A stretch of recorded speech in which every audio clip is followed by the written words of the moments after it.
चाय ही पढ़ लेते हैं पहले, चाय ही। चाय के बारे में जानकारी दे दूं मैं।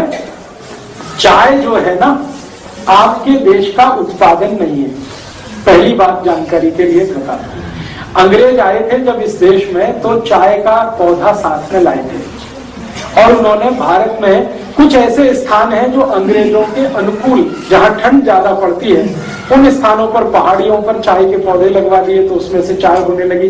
अंग्रेज अपने साथ चाय लेके आए थे, भारत में चाय कभी हुई नहीं। 1750 के पहले इस देश में एक भी चाय का कहीं नामो निशान नहीं था। ब्रिटिशर्स आए ईस्ट इंडिया कंपनी लेकर, तो उन्होंने चाय के बागान लगाए, उन्होंने अपने लिए लगाए। क्यों लगाए? चाय एक मेडिसिन है, इस बात को ध्यान से सुनिए। चाय एक मेडिसिन है, लेकिन सिर्फ उन लोगों के लिए जिनका ब्लड प्रेशर लो रहता है, सिर्फ उन लोगों के लिए जिनका ब्लड प्रेशर लो रहता है चाय मेडिसिन है। और जिनका ब्लड प्रेशर नॉर्मल और हाई रहता है, चाय उनके लिए जहर है। आज के न्यूज़पेपर में है चाय मोटापा कम करती है, बता रहा हूं ना। आगे बढ़ते हैं। चाय उन सब के लिए जिनको ब्लड प्रेशर कम रहता है अमृत है, मेडिसिन है, लो बीपी वालों के लिए। लेकिन चाय उन सब के लिए जहर है जिनको बीपी हाई रहता है या नॉर्मल रहता है। अब अंग्रेजों की एक समस्या है, आज भी है, वो हजारों साल से। सभी अंग्रेजों का बीपी लो है, सिर्फ अंग्रेजों का ही नहीं, अमरीकियों का भी, कैनेडियन लोगों का, फ्रेंच लोगों का, जर्मन लोगों का, स्वीडिश लोगों का, डेनिश लोगों का, सबका बीपी लो है। कारण क्या है? बहुत ठंडे इलाके में रहते हैं, बहुत ठंडे इलाके में। उनकी ठंड का तो हम सोच नहीं सकते। सर एक चीज, तनाव, टेंशन, डिप्रेशन बहुत ज्यादा है। मैं बताता हूं, अभी एक बात पूरी हो जाए तो। अंग्रेज और अंग्रेजों के आसपास के सारे देश दुनिया के इस हिस्से में रहते हैं जहां ठंड बहुत है। साल में 6 महीने सूरज नहीं, इतनी ठंड है। और आप अगर उनके यहाँ टेम्परेचर रेंज देखेंगे तो -40 उनकी लोएस्ट रेंज है, -40।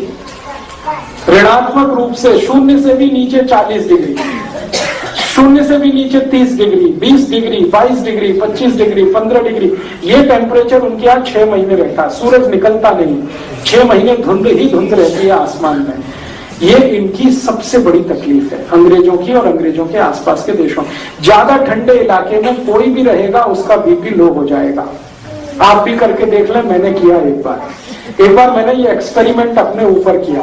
बर्फ मंगाया मैंने, वो बर्फ की सिल्ली आती है ना, वो मंगाई और चारों तरफ सिल्ली लगा के अंदर में लेट गया। लेटने से पहले मैंने मेरा बीपी चेक कर लिया और लेट गया। 3 मिनट के बाद ही मेरा बीपी लो होना शुरू हो गया। 3 मिनट से 6 मिनट में इतना लो हो गया कि मेरी दम निकल जाए ऐसी हालत हो गई।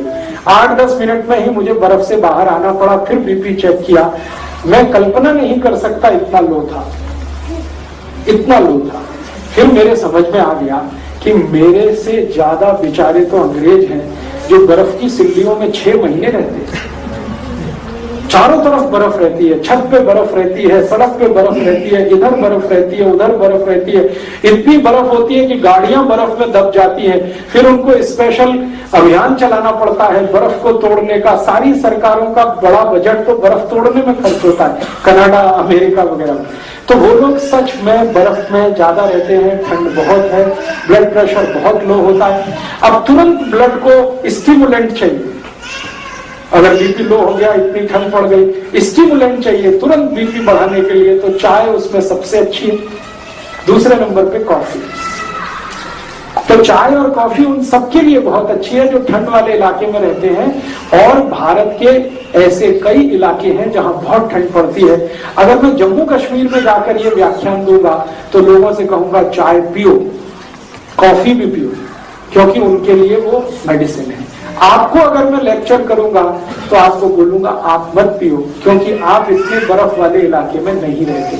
आपके यहाँ थोड़ी ठंडी है, वो भी साल में 10-15 दिन की है। वो 10-15 दिन तब होते हैं जब कोहरा बहुत पड़ता है, हाथ पैर आपके गलने लगते हैं, टेम्परेचर